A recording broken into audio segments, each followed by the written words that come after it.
안녕하세요. 저는 10년 차 약사로 근무하고 있는 30대 여성입니다. 주변을 보면 누구나 자신과 트러블이 있는 사람 한 명쯤 있잖아요. 저 역시 제 주변에 저의 속을 박박 긁어놓는 사람이 있는데요. 그 사람 때문에 요 근래 스트레스를 많이 받다가 그 스트레스가 한순간에 풀리게 된 일이 있었습니다. 제 이야기 한번 들어보시겠어요? 저는 남편을 대학교 때 만났어요. 우연히 대학 봉사활동을 갔다가 만나게 됐는데 남편의 인성에 반해서 연애를 시작하게 되었습니다. 남편은 같은 대학이었지만 전 약대였고 남편은 경영학과였는데요. 그때 당시 같이 잘 다니던 동기들은 제가 남편과 연애를 한다는 소식을 듣고선 다들 한마디씩 했어요. 그 중에서도 동기 한 명이 유독 무시하는 말을 자주 하곤 했습니다. 난 진주가 콧대 높은 줄 알았는데 뭐 딱히 그런 건 아닌가 봐. 선배들이 우리 동기들 중에서 진주가 제일 예쁘다고 많이 말했잖아. 그래서 얘가 콧대만 높아지면 어쩌나 걱정했거든. 근데 뭐 만나는 사람 보니까 딱히 그런 건 아닌 것 같네. 진주야, 근데 너 그런 사람 만나서 괜찮겠어? 아무리 그래도 좀 괜찮은 사람 만나야지. 뭐, 집안이 좋대? 하고 다니는 거 보니까 좋은 집안은 아닐 것 같은데. 연애를 집안 보면서 해야 돼? 난 그런 소리는 처음 듣는데? 그리고 남자친구, 나보다 훨씬 좋은 사람이야. 앞뒤 재고 따지고 그런 사람도 아니고. 오로지 날 보고서 좋아해주는 사람인데, 그것보다 중요한 게 뭔데? 난 그게 제일 중요하다고 생각하는데, 그리고 아무리 돈 많으면 뭐하니? 너도 저번에 부잣집 직장인이라면서 엄청 좋아했다가 그 사람 너네 집안만 보고 접근한 거였다며 펑펑 울었잖아. 그래 놓고서는 나한텐 왜 그렇게 말해? 아니, 그건 솔직히 속상해서 한 말이고. 그때 그 사람도 괜찮았는데 더 괜찮은 사람 만날 수 있을 것 같아서 헤어지자고 했거든. 그냥 너희한텐 그렇게 말한 것뿐이야. 하여튼 너도 참. 우리 졸업하고 그러면 좋은 집안에서 줄을 설 텐데 벌써부터 별 볼 일 없는 남자 만나면 어떻게 하니? 나중에 너 이런저런 남자 만났다고 소문이라도 나면 어쩌려고. 그리고 너네 집도 빵빵한 거 아니잖아. 그럼 지금부터 관리는 해야지 않겠어? 어차피 끼리끼리 사귄다곤 하지만 그래도 약대 졸업하면 급은 맞추고 만나야지.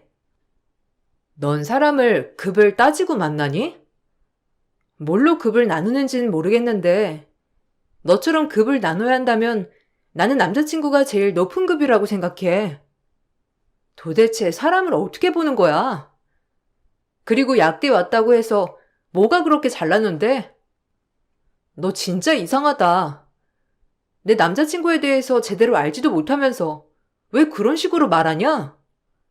내가 아는 사람들 중에서 제일 잘난 사람이야. 동기는 그 당시 남편에 대해서 무시를 했지만 전 그런 말들이 너무나 화가 났어요. 남편은 저를 정말로 사랑해줬고 아껴줬을 뿐만 아니라 미래를 위해서 열심히 노력하는 사람이었기 때문이었죠. 그렇지만 조용히 대학을 다녔던 저와는 다르게 그 동기는 과 대표를 할 정도로 활발한 아이였고 다른 동기들도 그 아이 말을 동조하기 시작했습니다. 저 없는 자리에서는 동기들이 모두 모여서 뒷말을 하기도 했죠. 저는 단 한 명의 친한 동기만 친구로 생각을 했고 그렇게 대학을 다녔어요. 겉으로 봤을 때는 다들 절 걱정하는 듯 했지만 속으로는 비웃고 있었습니다. 그러다가 전 아이가 생겨서 결혼을 하게 됐어요. 그때 당시 친구를 제외한 나머지 동기들은 모두 절 한심하게 생각했죠. 저뿐만 아니라 남편 역시 학생이었기 때문에 철없는 일이라며 비난하기도 했고, 특히나 남편을 앞에서 대놓고 무시하기도 했어요. 양가 부모님께서 적극적으로 지원을 해주셔서 결혼식을 올리게 되었는데, 피로연 당시 동기들에게 인사를 갔을 때 모두들 무시하고 있다는 것을 느꼈습니다. 그러게, 남자 잘 만나라고 그렇게 당부를 했는데 어떻게 이러니? 얌전한 고양이가 부뚜막에 먼저 올라간다더니 딱 너보고 하는 말인가 보다. 임신했으면 이제 학교는 어떻게 다니려고? 너 지금 발목 잡힌 거야. 너야 약사하면 취업이나 그런 건 문제 없겠지만 솔직히 네 남편은 졸업하고 나서 또 취업하려고 아등바등 준비해야 할 텐데 그때까지는 어쩌려고? 결혼식장 보아하니 양가 부모님이 넉넉한 편도 아닌 것 같은데. 걱정해주는 건 고마운데 우리도 생각하고 결정한 거야. 계획도 했고. 아이가 생겨서 일찍 결혼하게 됐지만 나나 남편이나 억지로 하는 것도 아니고 괜찮아, 행복해. 어차피 나나 남자친구나 졸업 앞두고 있으니까 문제될 것도 없고 다만 내가 일하는 게 좀 미뤄질 뿐이지. 다시 일하기 전까지 양가 부모님께서 도와주신다고 했어. 너는 그 말을 믿니? 솔직히 네 시부모님이야. 약사 며느리가 들어온다고 하니 옳다구나 받아준 거일 수도 있잖아. 근데 네가 애 낳고서 일도 안 하고 집에만 있으면 좋아하겠어? 그래, 네가 뭐 행복하다고 하는 걸 내가 뭐라고 하겠어. 그게 좋다고 하니 넌 그 정도로 만족하는 애인 거지. 어쨌든 결혼하고서도 우리 동기 모임 하면 올 거지? 괜히 주눅든다고 참석 안 하지 말고. 근데 어떻게 이런 결혼식장 골랐니? 나 어릴 적에 가봤던 곳이랑 똑같네. 어쩜 이렇게 촌스럽고 좁고. 예, 아무리 그래도, 아무리 급해도 이건 좀 그렇지 않아? 야, 넌 무슨 결혼식까지 와서 그런 말을 하냐? 진주야, 신경 쓰지 마. 얘, 너 결혼한다는 소식 듣고선 엄청 부러워했어. 너 괜히 부러워서 그러지? 진주야, 여기 온 애들 다 음식도 맛있다고 다 칭찬이야. 얘 말 듣지 마. 넌 진주 일이라면 괜히 그러더라?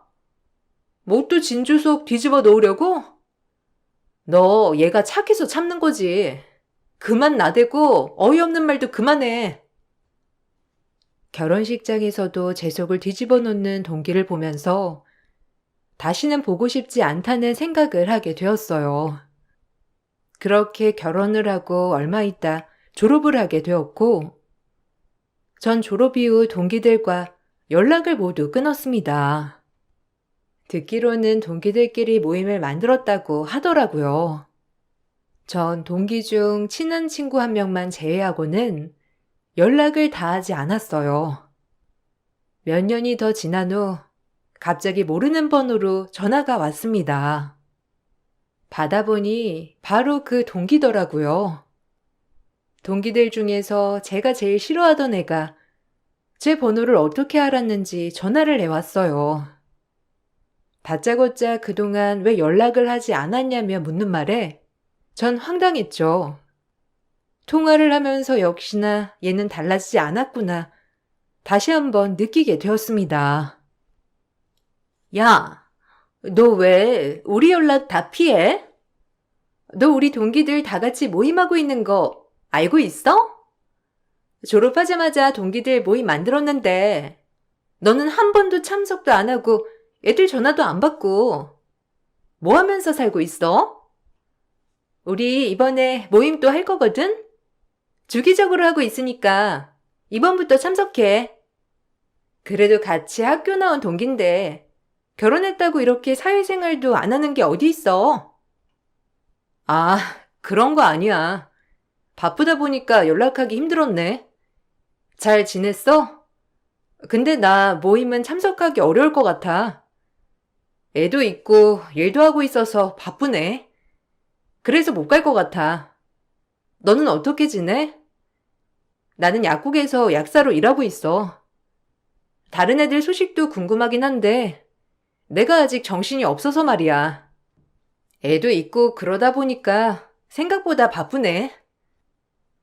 얘, 에버즈는 이모 없어? 다른 애들은 이모한테 애 맡기고 잘만 나오는데 넌 네가 애 보고 있는 거야? 아휴, 아이고야. 그리고 약사로 취업을 한 거야? 개국한 것도 아니고 월급 받으면서 살고 있다고? 꼴랑 월급이라고 해봤자 얼마 안 될 텐데 그걸로 애도 키우면서 살 수 있나? 아, 나는 작년에 개국했어. 졸업하고 다른 곳에서 잠깐 일하다가 나도 약국 열었지. 신도시에 있는 병원 바로 아래에 오픈했는데 요즘 엄청 잘 되거든. 아니, 일자리가 필요하면 진작에 모임 나와서 나한테 부탁을 하지 그랬어. 그러면 우리 약국이나 아니면 아빠한테라도 물어볼걸. 아니야, 여기도 진짜 좋아. 월급도 많고 다른 동료 약사들도 있어서 쉴 수 있으니까 편하고. 언제 한번 너 약국 연대 가볼게. 어디 있는지 알려줘. 이번 모임은 참석하긴 어려울 것 같네. 다음에 모임 또 한다고 하면 그때는 참석할게. 그래, 동기 좋다는 게 어디야. 다른 애들 다 약국 차려서 좀 기죽어서 그래? 그럴 필요 없어. 약국 차릴 만한 애들만 한 거지 뭐. 그렇지 않은 애들도 있는 법이니까. 직장 다니는 애가 얼마나 돈이 있으면 있겠어. 어쨌든 열심히 산다고 하니까 좋네. 우리는 너 걱정 진짜 많이 했거든. 어린 나이에 애가 져서 별 볼 일 없는 남자한테 시집 가더니만 잘 사는지 만지 연락도 없으니까 창피해서 연락도 못하나 싶었지. 어쨌든 잘 사니 다행이긴 하네. 이번 모임 네 시간에 맞춰서 하자고 해볼게. 애들도 다 사장이라 시간은 넉넉하거든. 너 시간 될 때 문자 줘. 그럼 그거대로 맞춰볼 테니까. 갑작스럽게 연락을 해와 모임에 참석하라는 말을 들었던 저는 너무나 의아했습니다.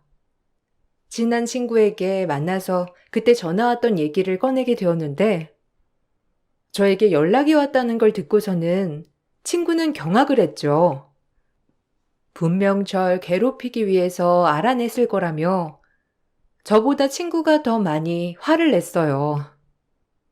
친구는 전부터 그 동기가 저에 대한 시샘이 많았다고 말했습니다. 그래서 연락이 끊긴 이후에도 계속 제 연락처를 물어보곤 했다며 말을 했어요. 얼마 전에 은미가 나한테 전화 왔어. 동기 모임하는데 나만 빠졌다면서 아이도 낳고 컸으니 이제 좀 나오라고 하더라고. 그러고 보니까 벌써 졸업한 지도 꽤 됐는데 다들 동기 모임은 잘 나가는가 봐. 근데 내 번호는 어떻게 알았지? 나 너 말고는 번호 알려준 사람 아무도 없는데 어떻게 알고서 전화를 한 거지? 혹시 네가 내 번호 알려준 거야? 와, 걔 뭐냐? 나한테 물어본 적도 없어. 걔는 어떻게 어디서 알고서 연락한 거지? 와, 진짜 소름이다. 안 그래도 걔가 매번 네 전화번호 묻길래 내가 뭐라고 했거든. 걘 왜 자꾸 너한테 그런지 모르겠어. 질투하는 것 같아. 너 대학 처음 입학했을 때 선배들이 다 너 이쁘다고 엄청 칭찬했잖아. 그거 듣고서는 걔 뒤에서 별의별 말 다 하고 다니고 이상한 애야. 동기 모임 나도 별로 참석은 안 하는데 참석하는 애들은 쭉 가는 모양이더라고. 그거 참석한 이유가 뭐겠어. 결혼하거나 약국 열 때 초대해야 하니까 가는 거지. 걔 아마 결혼해서 여기저기 전화 돌리고 있는 걸 거야. 아, 그래? 전화 와서 작년에 개국했다면서 나한테 말하더라? 나보고 일자리 필요하면 자기한테 말하지 그랬냐면서 말하는데 진짜 어이가 없었어. 여전히 걔는 남들 까내리는 취미가 있더라고. 어쨌든 이번에 모임 참석 못한다고 했더니만 내 시간에 맞춰서 약속 잡겠다고까지 하는 거 있지? 아, 걔 진짜 웃기는 애네. 안 그래도 걔 다른 애한테도 그래서 동기들이 많이 떨어져 나갔지. 걔가 입만 열면 남가 내리느라 바쁘잖아. 솔직히 처음에야 뭐 활발하고 그러니까 괜찮은 아인가 싶지. 알고 보면 진짜 별로인데. 차라리 너 이번 동기 모임에 가서 확 엎어버려. 걔는 너에 대해서 하나도 모르고 있으면서 나불거리잖아. 나 그 꼴 보면서 진짜 내가 더 말해주고 싶었는데 참았거든? 이번 기회에 다 밝혀. 학교 다닐 때부터 너 엄청 부러워했는데 아마 다 알고 나면 부러워서 미칠걸? 친구는 지금 상황을 이참에 다 말해서 행복하게 잘 살고 있다는 걸 보여주면 그 동기가 부러워서 다음에는 그런 말 하지 않을 거라고 했어요. 처음에는 전 굳이 그렇게까지 해야 할까 생각을 했었죠. 아무런 대꾸를 하지 않으니 그 동기는 더욱 저를 무시하기 시작했습니다. 친구는 옆에서 저보다 더 화를 내주기도 했지만 동기는 멈추지 않았어요. 어느 날 그 동기는 결혼을 한다면서 연락을 해왔습니다. 청첩장을 나눠주려고 다 같이 모이게 되었는데 그 자리에서도 동기는 자기 자랑만 하더라고요. 여기 청첩장. 보고 다들 놀라지 마. 이번에 어렵게 고급 호텔 예식 잡았어. 여기 예약하기 엄청 힘든 거 다들 알고 있지? 우리 신랑 쪽에 연줄이 좀 있어가지고 어떻게 겨우겨우 잡았다니까.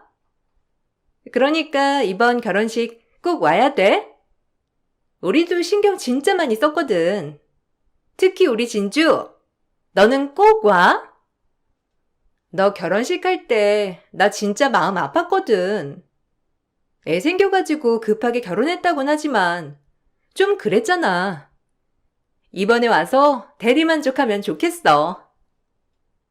야, 뭐가 그랬다는 거야? 진주도 괜찮은 곳에서 잘만 결혼했구먼.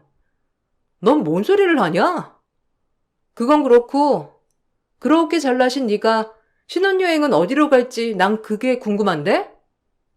이렇게 고급 호텔 결혼식 할 정도면 뭐 해외 섬이라도 하나 빌려서 한 1년 있다 오는 거 정도는 하겠네? 네가 지금껏 말한 게 있는데 그 정도는 해야지. 아니 그래라. 너 1년 정도 사라져 있다가 오면 아마 여러 명 속도 참 편할 것 같은데. 얘는 무슨 농담을 그렇게 해. 내가 1년 없어지면 우리 약국은 어떻게 돌아가라고. 안 그래도 건물에서 우리 약국이 제일 잘 나가는데. 우리 휴가 간다고 문 닫으면 상권 아마 다 죽을걸? 신혼여행은 이번에 못 가고 다음에 가기로 했어.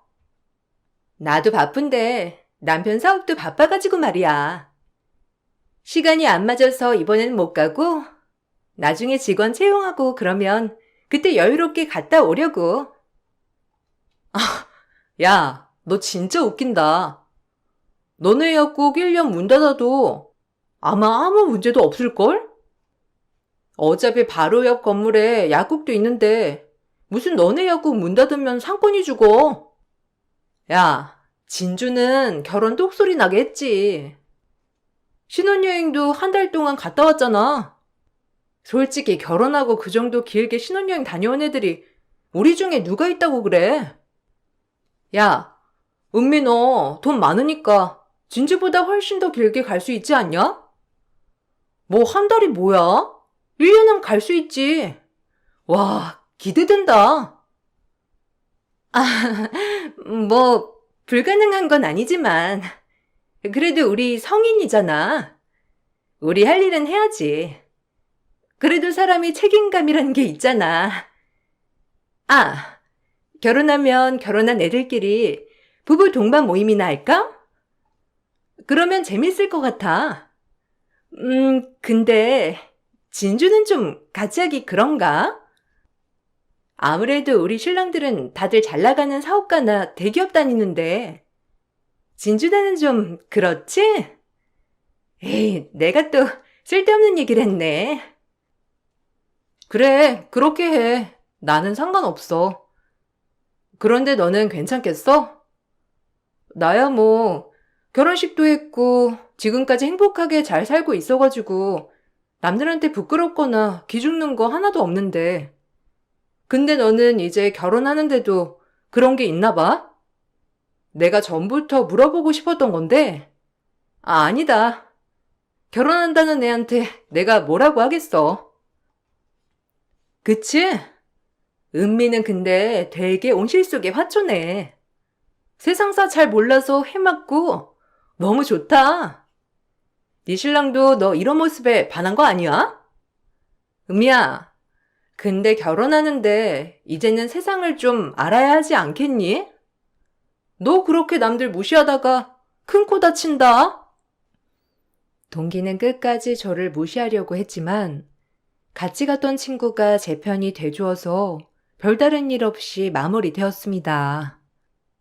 결혼식을 하던 날 호화로운 식장에서 결혼식이 진행이 되었어요.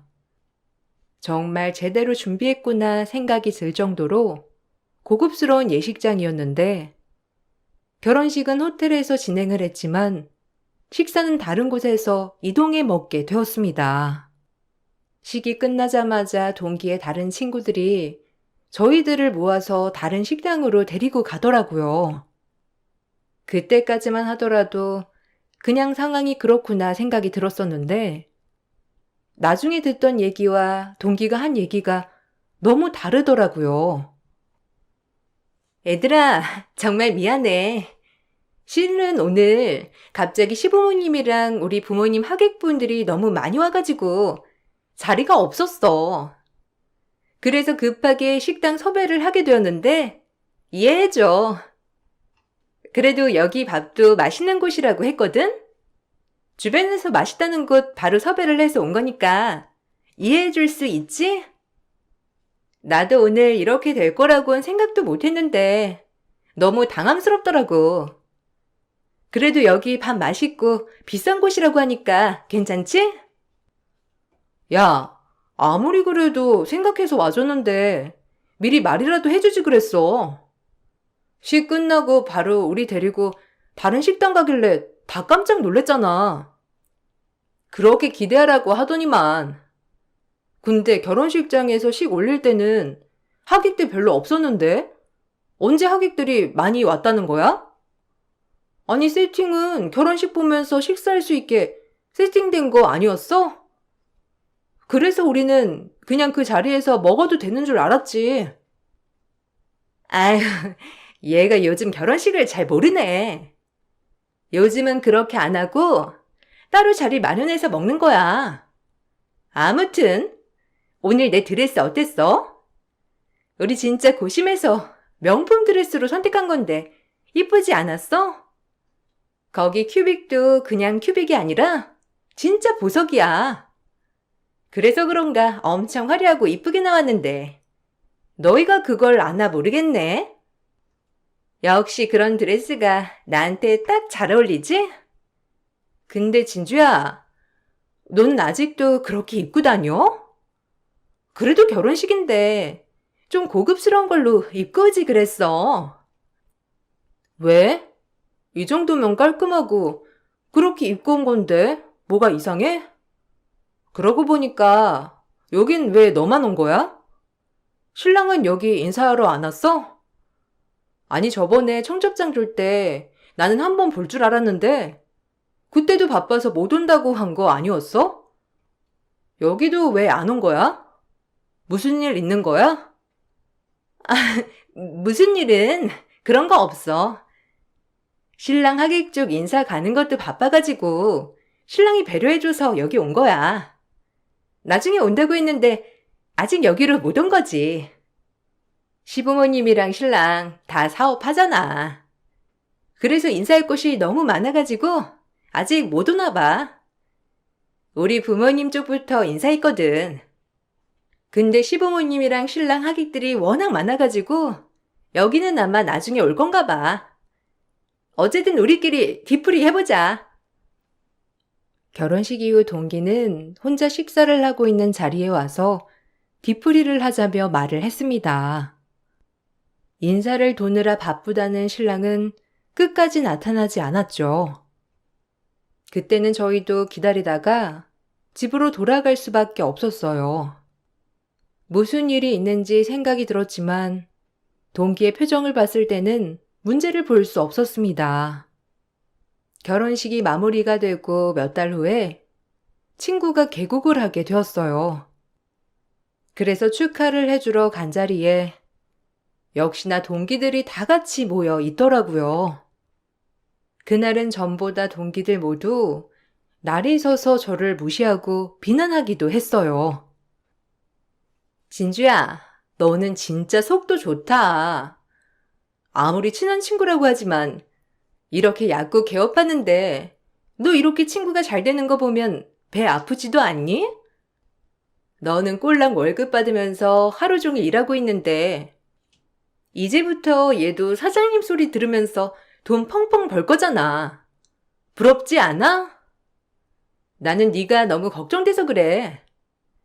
주변에는 다 하나씩 약국 차리는데 너는 아직도 월급쟁이잖아. 뭐가 배가 아파? 친구가 잘 되면 더 좋은 거 아니야? 우리야, 축하해. 진짜 너무너무 잘 됐다. 솔직히 난 네가 언제 약국 여나 싶었거든. 능력도 있는데 아직 안 열고 있어서 궁금했는데 어떻게 이렇게 자리도 좋은 곳을 잡았어? 오다 보니까 여기 길거리에 약국 여기밖에 보이지 않더라고. 앞이랑 뒤, 양옆 다 병원 들어온다고 하는데 어떻게 약국은 여기 하나만 들어오는 거지? 너 진짜 대박이다. 앞으로 더 잘 됐으면 좋겠어. 아유, 고마워. 역시 진주 너밖에 없다. 여기 온 애들 다 이제야 상가 들어선다면서 헛소리만 하던데.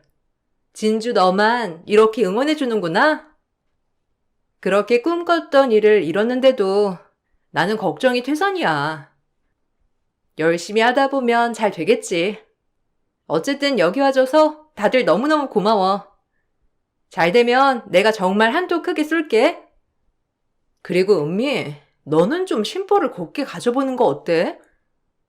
친구가 잘 되면 좋은 거지. 무슨 배 아프고 말고가 하는 거야? 아, 너네 남편들이 다 데리러 온다고 했지? 이참에 다들 인사도 하고 뒤풀이도 같이 가자. 아니, 나는 걱정돼서 그러지. 동기들 중에 진주처럼 상황 안 좋은 애가 어디 있다고 그래. 내가 과 대표도 했었고 걱정이 되니까 그런 거지 뭐. 근데 진주 너도 좀 걱정 안 되니? 다들 약국 열고 있는데 네 이름으로 약국 하나도 없잖아. 아직까지 3억도 안 버는 거야? 네 신랑한테라도 열어달라고 하면 안 되는 거야? 아니면 너나 신랑이나 거지? 아휴, 마침 우리 남편도 데리러 온다고 하는데 너희 남편이랑 인사 좀 시켜야 되겠다. 약사 와이프 모시고 있으면 어떻게 해야 하는지 알려달라고 해야지. 동기는 그 와중에도 저를 무시했습니다. 그때 저 멀리서 고급 외제차가 약국 앞으로 다가오고 있었죠. 외제차가 멈추고 내린 사람은 남편이었어요. 환하게 웃으며 다가와 제 손을 잡고선 동기들에게 인사를 한 남편의 모습은 마치 구세주처럼 보였습니다. 동기들은 모두 깜짝 놀랐죠. 다들 제가 결혼할 당시 남편의 모습을 알고 있었기에 지금의 모습은 전혀 상상하지 못한 듯 싶었어요. 남편은 대학을 졸업하고 회사를 다니다가 창업을 했습니다.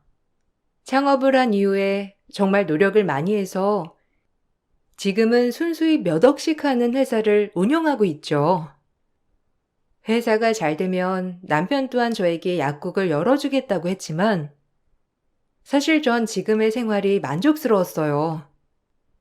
같이 일하고 있는 사람들도 너무 좋았고, 무엇보다 아이와의 시간을 길게 가질 수 있어서 좋았거든요. 그래서 다음으로 미뤄둔 상황이었는데, 이런 상황을 알고 있었던 건 동기들 중에서 가장 친한 제 친구밖에 없었습니다. 놀라서 쳐다보는 동기들 사이로 남편이 다가왔습니다. 그 뒤로 바로 그 동기의 남편이 왔는데, 그 후에 더욱 놀라운 일이 벌어졌죠. 어? 사장님? 여기는 웬일이세요? 혹시 여기 약국 오신 거예요? 잘 됐다. 여기 제 와이프 친구가 오픈한 곳이거든요.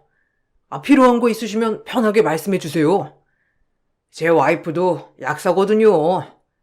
여기 제 와이프입니다. 뭐해? 사장님께 인사드려. 내가 전에 말했지? 이번에 계약 꼭 해야 하는 거래처 사장님. 바로 이분이시오. 인사드려. 와이프 동기가 그쪽 와이프셨구나. 이런 인연이 있다니 새삼 놀랍네요. 저 알죠? 결혼식 할 때도 오셨고 아마 대학 다닐 때도 저 몇 번 보신 적 있으실 텐데. 그때는 저 별 볼 일 없다고 말씀까지 하셨잖아요. 그렇지만 저 이렇게 사업 잘하고 있습니다. 진주 통해서 소식은 들었어요. 얼마 전에 결혼하셨다고. 그때 바빠서 사장님 결혼식에 참석을 못했는데 갔으면 정말 놀랬겠네요.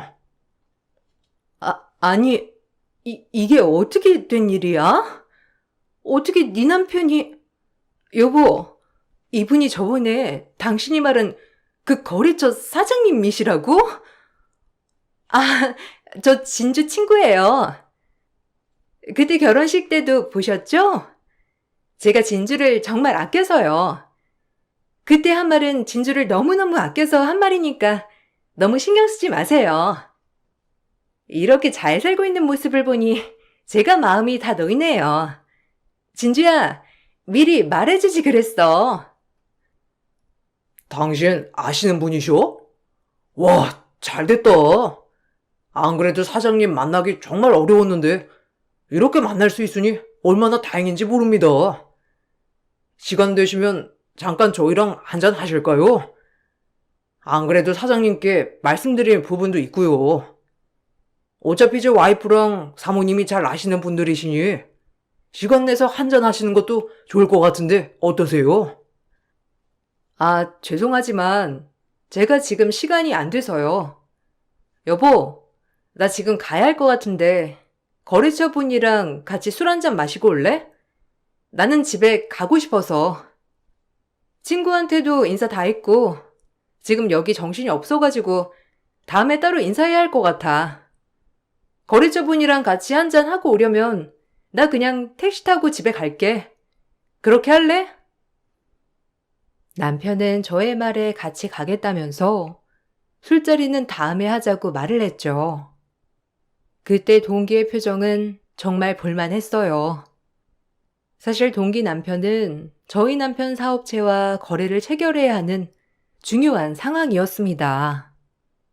아마 동기도 그 사실을 알고 있었기 때문에 더욱 당황스러워했던 것 같아요. 집에 돌아온 후 전 남편에게 동기와의 상황을 말했습니다. 남편 또한 그동안의 얘기를 듣고선 너무 속상해했어요. 나중에 친구를 통해서 그동안 그 동기가 저를 어떻게 대했는지 자세히 알고 나서는 남편은 더 화가 났던 것 같더라고요. 결국 남편은 동기 남편과의 거래를 체결하지 않았습니다. 애초에 거래를 고민하고 있었던 상황이긴 했지만 제가 겪었던 일을 듣고서는 확실히 결정을 하게 된 것이었죠. 이 사실을 듣고 나서 동기는 진심인지 거짓인지 모를 사과를 저에게 했어요. 진주야, 너 네 신랑한테 무슨 말이라도 한 거니? 우리 남편이 말하는데 이번에 중요하게 거래해야 할 일이 있는데 그쪽에서 다짜고짜 거절을 했다고 하더라고. 혹시나 네가 절대 안 된다 한 건 아니겠지? 진주야, 우리 그래도 대학 다닐 때 친하게 지냈잖아. 내가 선 넘게 간섭한 거 있으면 정말 미안한데, 그래도 남편 사업에 이렇게 하는 건 아니지 않니? 무슨 소리야? 난 그런 말 한 적 없어. 단지 너랑 나 사이에 어떤 일이 있었고, 네가 나한테 무슨 말을 했는지 거짓 없이 말한 것뿐이지. 왜? 넌 항상 자신만만한 거 아니었니? 내가 부족하고 모자란다고 했었잖아. 근데 뭐가 걱정이 되는 건데? 네 말대로라면 내가 무슨 말을 하던지 우리 남편이 나보다는 네가 더 잘났구나 알아야 하는 거 아니야? 근데도 거래를 안 했다는 건 다른 게 문제가 있었겠지. 진주야, 내가 정말 미안해. 우리 남편 이번에 그 거래 꼭 해야 된대. 너희 남편 회사가 큰 곳이라서 거기만 잘 체결하면 다음은 술술 풀릴 거라는데 제발 한 번만 남편한테 잘 말해주면 안 되겠니? 내가 너한테 선 넘게 말했던 거 다 사과할게. 그래, 내가 너 질투해서 그랬어. 내가 어릴 적부터 너 너무 질투나서 그렇게 말한 거야. 공부도 잘하는데 얼굴도 예쁘고 거기다가 착하니까 그냥 질투나서 그런 거라고. 질투나서? 야, 너 여기서 더 질투나면 사람 한 명 죽이는 건 식은죽 먹기겠네? 네가 나한테 한 말 기억이 안 나면 내가 똑같이 해줄까? 네 주제에 약대 왔다고 한 거, 네 남편 별 볼 일 없다는 거, 끼리끼리 만난다는 거, 돈 없어서 약국 열지도 못한다는 거, 더 해줘? 네가 나한테 무슨 말을 했는지 기억이나 나니? 아마 넌 기억에도 없을걸? 그렇게 잘난 척 하던 넌 어디 가고 나한테 미안하다고 해. 내가 다 잘못했어. 그렇지만 너랑 나 사이에 일 가지고 남편 사업에까지 영향 주는 건 좀 아니지 않니? 내가 정말 미안해. 너한테는 정말 미안한데 그것 때문에 남편 사업이 망가지는 건 아닌 것 같아. 너한테 상처 준 거 있으면 내가 다 사과할게. 우리 남편 지금 절실해. 그 거래 꼭 체결해야 하거든? 제발 남편한테 한 번만 잘 얘기해주면 안 될까? 내가 왜? 네가 그렇게 무시하던 애가 난데 왜 나한테 부탁하니? 딴 애들한테 부탁해. 나만큼 무시하던 사람이 우리 남편 아니야? 그렇게 별 볼 일 없던 남자라고 하면서 알지도 못하면서 짓거리던 건 생각도 안 나나 보지? 얘, 그거 네 입에서 나온 거야. 네 입에서 나온 말 주워 담을 수 있으면 주워 담아봐. 그거 다 주워 담아서 나한테 가져다 주면 내가 생각해 볼게. 동기는 자신의 남편의 사업이 위기에 처하자 그제야 저에게 사과를 했죠. 그렇지만 그동안 제가 받았던 상처는 그것보다 더 큰 것이었습니다. 결국 남편은 동기의 남편과의 계약을 체결하지 않았고 그 후에 동기 남편의 사업은 파업을 했다고 하더라고요.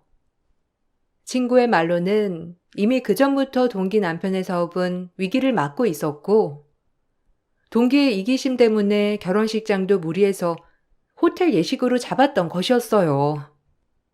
거기다가 자금이 없으니 신혼여행도 갈 수 없었고 결혼식 이후에 신혼집마저도 다 정리를 했다고 하더라고요. 동기는 결혼을 한 이후 남편과의 불화로 1년도 채 되지 않아 이혼을 했습니다. 듣기로는 저 말고도 다른 동기들도 종종 무시를 당해와서 지금은 아무도 그 동기와 만나주지 않는다고 하더라고요. 거기다가 동기의 약국 역시 주변에 경쟁 약국이 계속 생겨나면서 결국 문을 닫게 되었고 다른 약국 직원으로 취업을 해 일을 하고 있다고 들었어요. 정 그 사이에 남편의 권유로 약국을 열게 되었습니다. 그렇게 무시하던 동기들의 말과는 다르게 전 하나씩 차근차근 이뤄내고 있어요. 얼마 전까지만 하더라도 전 왜 그 동기에게 그토록 희생과 미움을 받았을까 싶었는데 친구가 그 답을 해주더라고요. 전 대학 입학을 할 때부터 저에 대한 자신감이 가득 찬 아이였다면 동기는 주변 환경으로 인해서 자신감이 있었던 아이였기 때문에 아마 절 부러워했다며 말을 해주었습니다. 그 말을 듣고 보니 그래서 절 계속해서 경계하고 시샘했던 것 같다는 생각이 들었어요. 지금은 제 약국을 잘 운영하면서 행복하게 잘 지내고 있습니다. 남편도 시댁 친정 식구들도 모두 든든하게 절 응원해주니 더 행복하게 지내고 있어요. 긴 사연을 함께 들어주시고 공감해주셔서 감사합니다. 여러분들도 어떤 일이든 항상 지원해주고 지켜봐주는 사람들과 함께 행복하시길 바랄게요. 안녕하세요. 저는 30대 초반 여자입니다. 최근에 시숙 결혼식이 있었고 문제없이 진행이 되고 있었는데 예상치 못한 전개가 갑자기 펼쳐져서 사연을 신청하게 되었습니다. 대기업에서 근무를 하던 시숙이 어느 날 결혼 발표 소식을 알렸어요. 너무 준비 없이 들어와서 가족들 모두가 상당히 당황스러워했던 순간이었죠.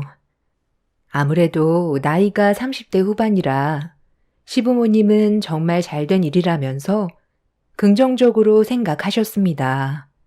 하지만 남편은 시숙의 결혼이 너무 이르다고 판단을 했었고 좀 더 시간적 여유를 가지고 결혼하기를 원하고 있었습니다.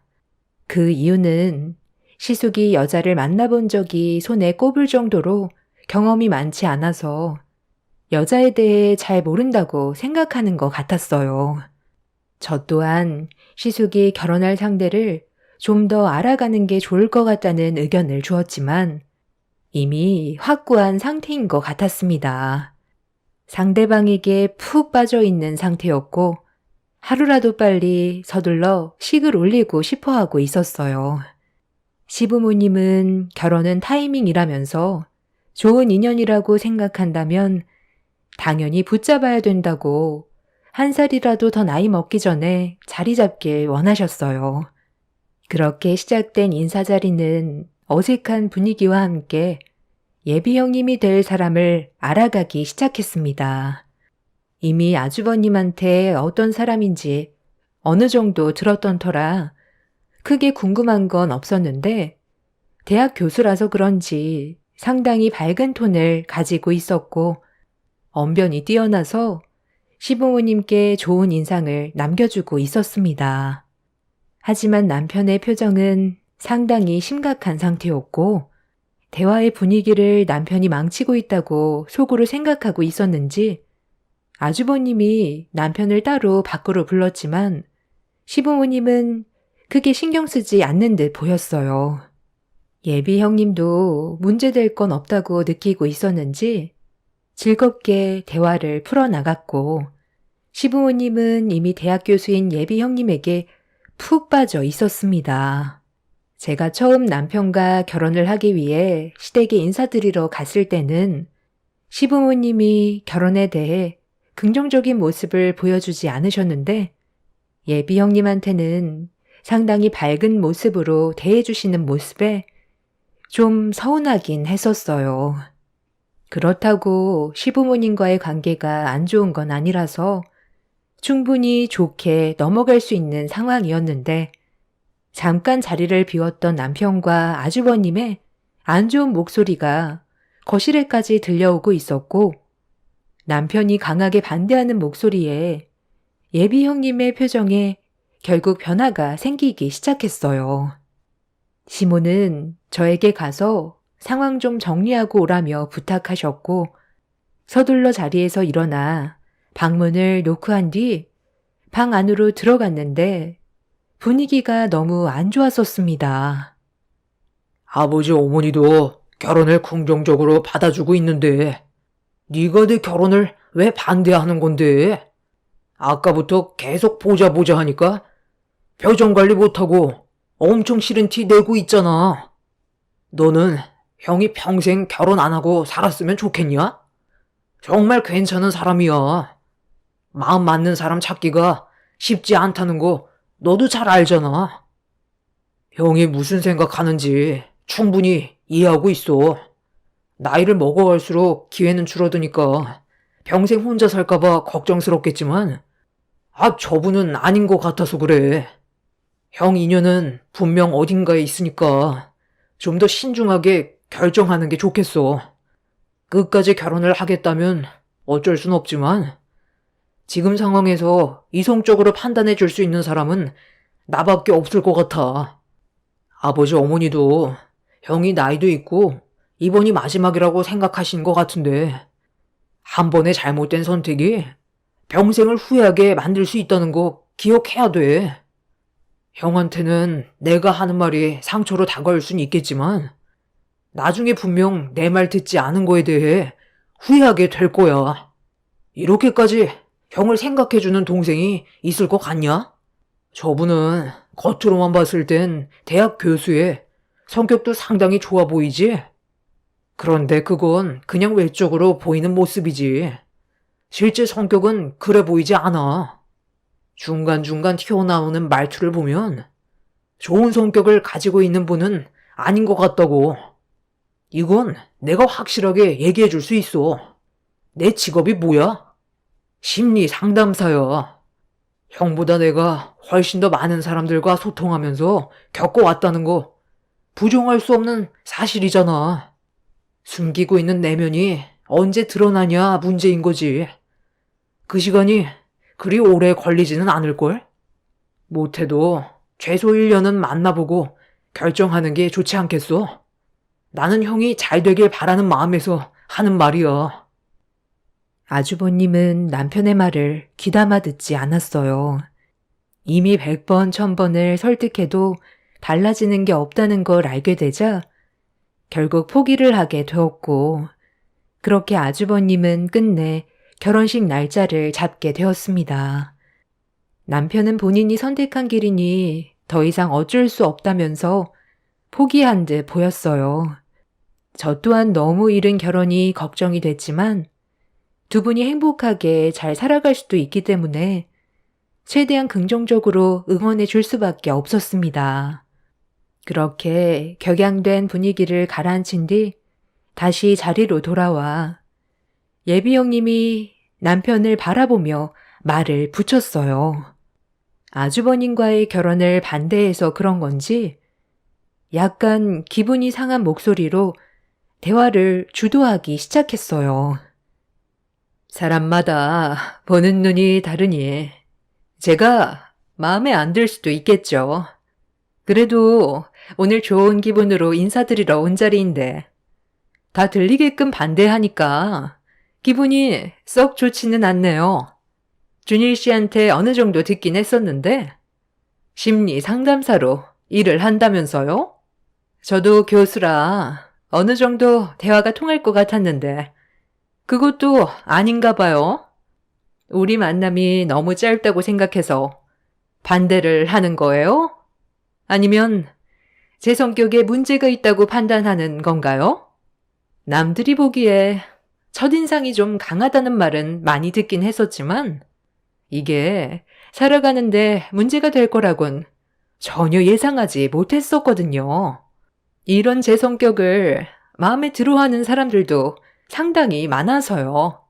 결혼을 반대하는 이유가 고작 준일 씨와 만난 지 얼마 되지도 않았고 오늘 처음 봤는데 성격도 마음에 들지 않는다고 목소리 높여 반대하는 건 저도 기분이 별로 좋지는 않네요. 심리 상담사라고 모든 사람을 다 꿰뚫는 건 아니잖아요. 겉모습 보고 판단하는 건 프로 정신에서 벗어난 주관적인 편견으로 인한 일방적 견해 아닌가요? 그래. 사람마다 성격이 다른 건데 그게 문제될 건 없다고 생각한다. 둘이 좋아서 결혼하겠다는데 뭐가 그리 걱정이니? 준성이 너는 나중에 따로 나랑 얘기 좀 하자. 남편은 예비 형님의 거침없는 말에 먼저 자리에서 일어나 방으로 들어와 버렸습니다. 아주버님과 시모는 남편이 예민한 거라고 얘기했지만 제가 봐도 예비 형님 성격이 그닥 좋아 보이지는 않았습니다. 시부는 이런 상황을 아무 말 없이 묵묵히 지켜보고만 계셨어요. 그런데 예비 형님이 잠시 화장실 좀 다녀오겠다며 자리에서 일어나 저에게 눈치를 주길래 무슨 할 말이 있는 것 같아 예비 형님의 뒤를 따랐고 화장실 앞에서 저를 보며 굳어진 얼굴로 말을 이어나갔어요. 앞으로 내 및 동서가 될 사람인데 우리 관계 잘 유지해야 되지 않겠어요? 앞으로 평생 얼굴 보게 될 사이잖아요. 결혼 생각은 확고하기 때문에 번복할 일은 없을 것 같아서요. 저도 준일 씨를 진심으로 사랑하고 있거든요.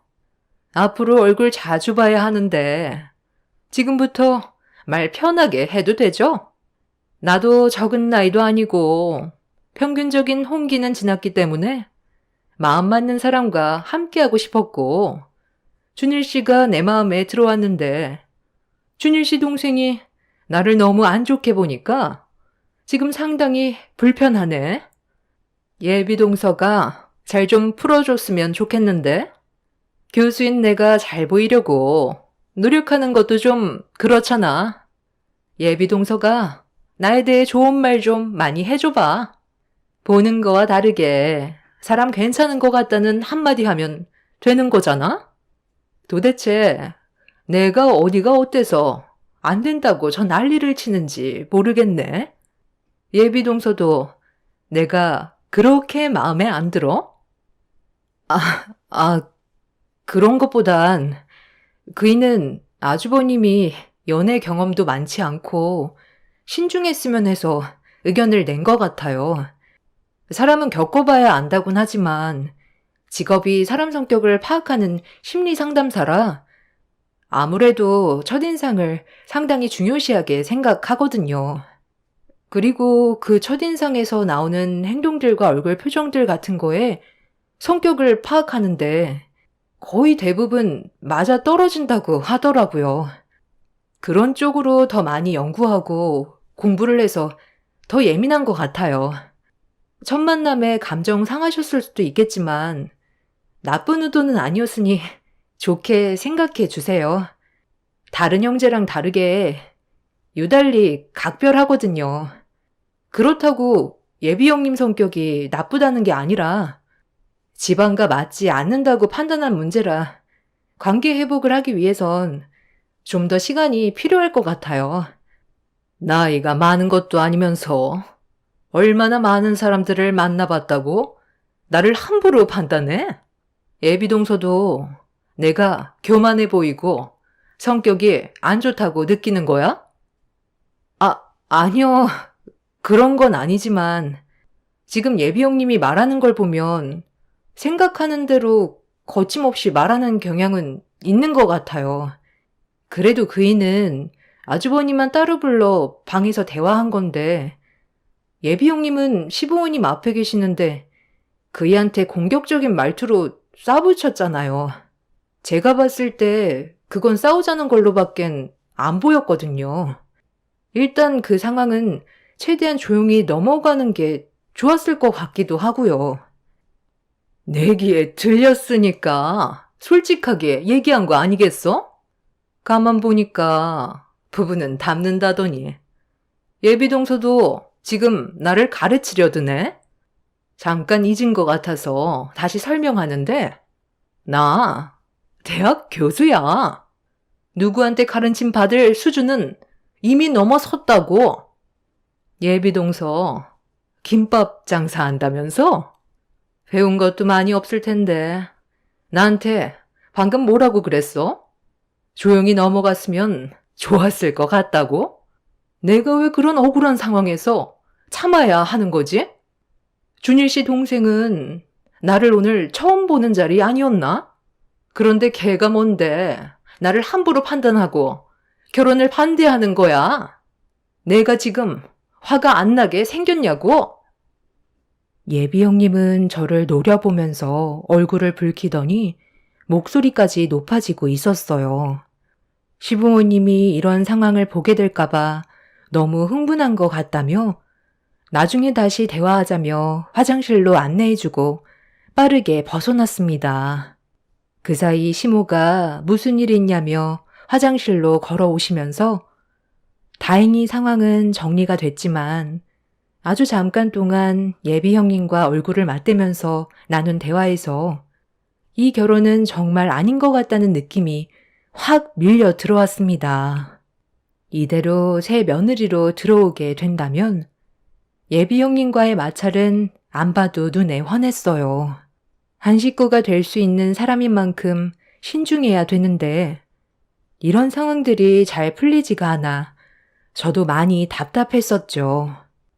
둘이 좋아서 하는 결혼, 아무리 말려봤자 해결될 수 없는 문제라 아주버님이 직접 겪어보고 후회할 때까지 기다리는 게 현재로선 최선의 방법이었어요. 그렇게 아주버님은 결국 예비 형님과의 결혼을 진행하게 되었는데 여기에서 예상치 못한 상황들이 펼쳐지게 되었습니다. 예식 시간이 1시간 정도 남았을 때 신부 대기실에서 비명소리가 들리길래 시모와 저는 급하게 문을 열고 들어갔어요. 그런데 헬퍼 이모가 뭘 잘못했는지 예비 형님한테 고개를 숙이고 있었습니다. 저기요. 지금 이 상황에 죄송하다고 끝날 문제야? 내 생에 한 번뿐인 결혼 그쪽이 다 망치게 생겼다고. 이거 이제 어떻게 할 거야? 만에 하나 오늘 결혼식 망치면 헬퍼비는 당연히 못 주고 그쪽을 상대로 소송까지 진행할 거니까 그런 줄 알아. 빨리 가서 찢어진 드레스를 고쳐 오던지 아니면 제대로 된 걸 다시 가져와. 아니, 신부님이 실수하신 걸 왜 저한테 화를 내는지 모르겠네요.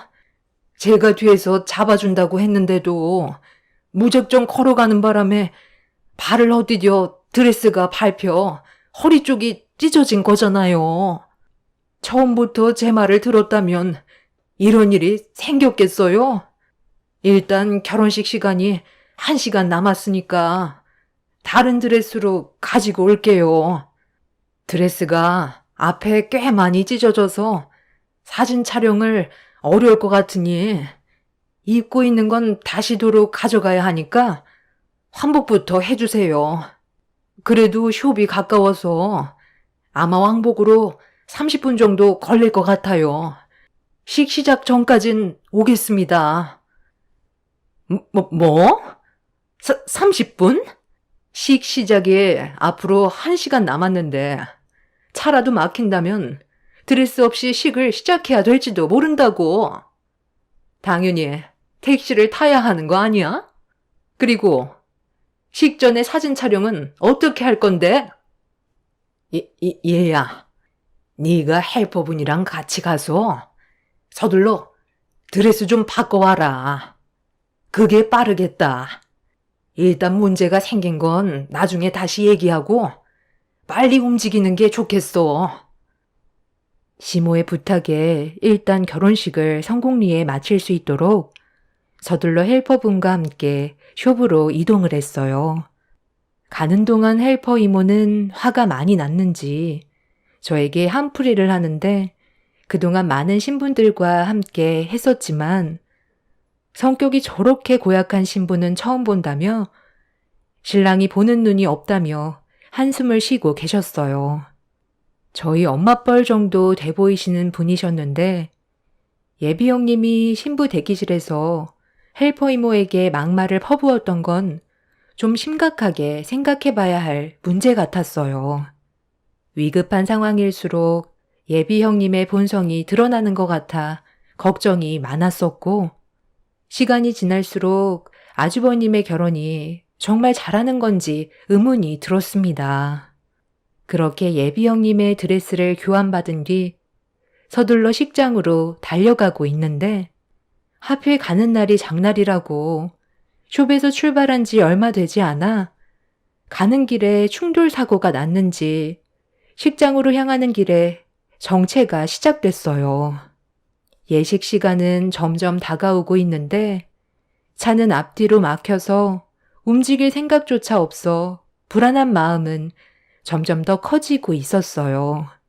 그렇게 발을 동동 구르며 달리다 보니 예식장에 20분 남겨두고 겨우 도착할 수 있었고 주차장에 차를 세운 뒤 헬퍼 이모와 제가 차에서 내려 서둘러 식장으로 들어가려 하는데 입구 앞에 예비 형님이 불안한 표정으로 발을 구르고 있었어요.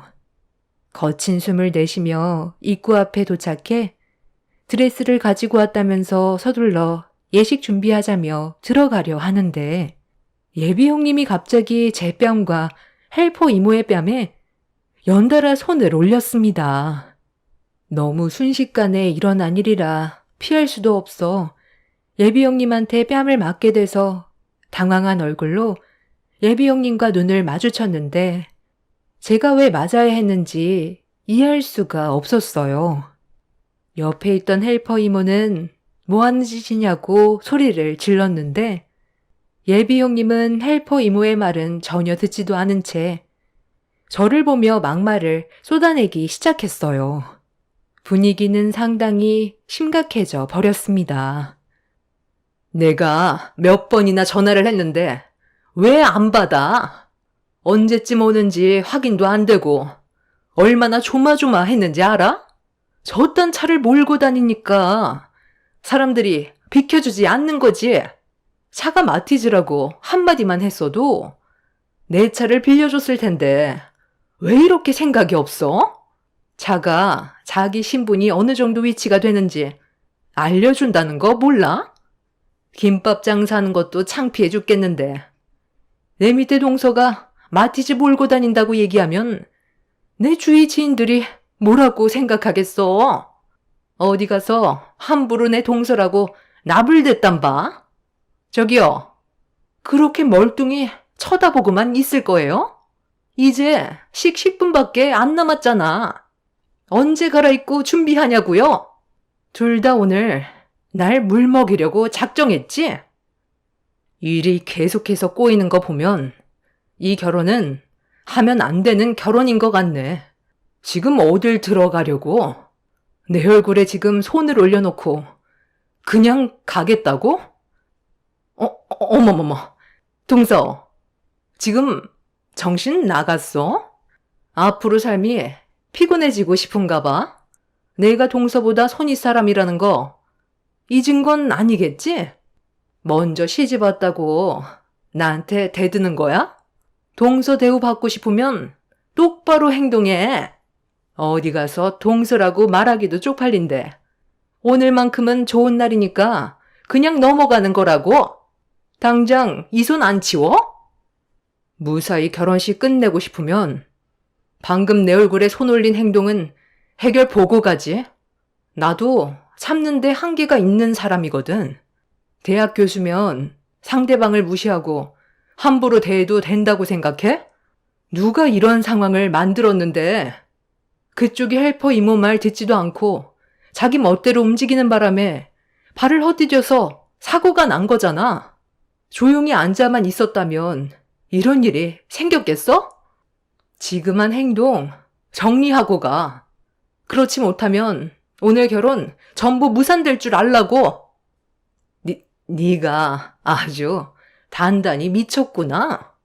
내 결혼식 망치면 누가 제일 큰 피해를 볼 것 같아? 생각 잘하고 움직이는 게 좋을 거야. 당장 이 손 놓으라고. 본인 잘못으로 찢어진 드레스 해결 보기 위해 힘들게 교환해서 가져왔는데 결혼식도 올리기 전에 제 뺨을 올린 예비 형님을 용서할 수가 없었어요. 그래서 저도 똑같이 뺨을 내리쳤습니다. 남편의 말대로 이 결혼은 집안을 무너뜨리게 만들 정도로 엄청나게 큰일이라는 걸 그때 와 깨닫게 되었죠. 예비 형님은 제가 정신이 나갔다고 대학 교수를 우습게 한다며 다시 한번 손을 올리려는데 갑자기 시부가 나타나 큰 소리로 그만 멈추라고 소리를 질렀습니다. 지금 뭐 하는 짓들이야? 당장 그 손 내리지 못해? 어디서 우리 며느리 얼굴에 손을 대려고 그래? 식전에 걱정이 돼서 내려와 보니 이런 식으로 행동하고 있어? 아버님, 제가 얼마나 기분이 안 좋았으면 이렇게까지 나왔겠어요. 이 상황 다 보셨으면 제 마음도 알겠네요. 저 정말 참을 만큼 참았다고요. 그래서 우리 며느리 얼굴에 손을 올리겠다는 거냐? 네가 지금 분위기 파악을 못하고 있는 것 같은데 오늘 결혼식은 없던 일로 해야 될 것 같다. 며느리 너는 지금 당장 경찰서에 신고부터 넣어라. 입구 앞 CCTV에 전부 찍혔으니까 절대 선처로 마무리 짓지 말고 법대로 처리하거라. 아버님, 정말 이럴 거예요? 이제 예식 곧 시작한다고요. 일단 식부터 진행하고 나서 나중에 다시 얘기하는 게 좋지 않겠어요? 정말 파혼하란 말씀인 거예요? 너같이 버릇없고 타인을 함부로 생각하는 그런 사람을 내 큰아들 배필로 받아줄 마음 조금도 없다. 아무리 혼기가 지나 결혼이 급하다 해도 우리 집안이 무너지는 걸 지켜볼 수는 없지. 어차피 드레스도 안 입었는데 잘 됐네. 이 자리에서 파혼하고 다시는 우리 집안에 얼씬거리지도 마라.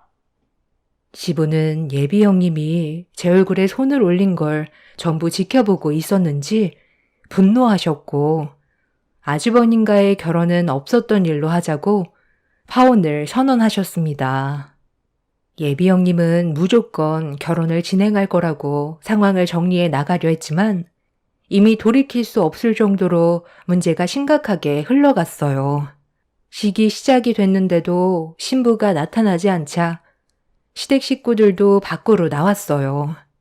헬퍼 이모는 그 자리에서 경찰서에 신고를 한 뒤 좀 전에 어떤 일들이 있었는지 전부 다 설명을 하자 그 말을 전부 듣게 된 아주버님은 사색이 된 얼굴로 예비 형님을 바라보고 있었어요. 남편과 시모는 얼굴을 붉혔고 예비 형님은 그제야 심각성을 파악했는지 그 자리를 피하려고 저를 강하게 밀친 뒤 주차장으로 도망쳤어요. 그런데 예비 형님이 도망치는 줄 알았는데 그게 아닌 자기 화를 이기지 못한 채 분노를 표출할 곳을 찾고 있었던 거였어요. 주차되어 있던 제 차를 그대로 들이받으면서 예식장이 떠나갈 정도로 왜 자기한테만 뭐라고 하냐고 결혼 한번 하려는데 별것도 아닌 것들이 방해를 한다면서 쉬지 않고 김밥 장사할 때 배달용으로 사용하는 제 차를 계속해서 들이받았어요. 이성을 잃은 예비 형님의 모습에 식장을 찾은 많은 사람들이 경악을 했고 그 모습을 지켜보던 시부가 차에서 골프채를 꺼내 들더니 예비 형님한테 달려가 타고 있던 벤츠를 부수기 시작했어요.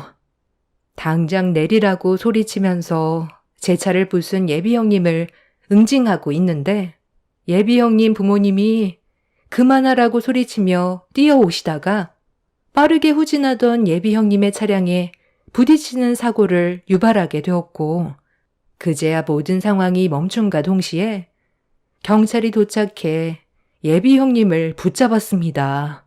차량에 부딪힌 두 분은 구급차에 실려가 응급실로 향하게 되었고 시부는 이 문제에 대해 법적 처벌을 준비했어요. 결혼식에서 일어난 피해 보상에 대한 위자료 청구 소송과 함께 저에게 손을 올린 행동들에 대해서도 소송을 제기했고 그 사람은 결국 법정에까지 올라가게 되었습니다. 결혼식장에서도 이 문제로 피해본 부분들에 대해 소송이 들어가게 되면서 꽤 복잡하게 일이 진행이 되었지만 전적으로 그 사람이 잘못을 했기 때문에 CCTV와 헬퍼분의 증언으로 모든 걸 시인하게 되면서 기물파손 합의금과 피해 보상에 대해 검토 중에 있습니다.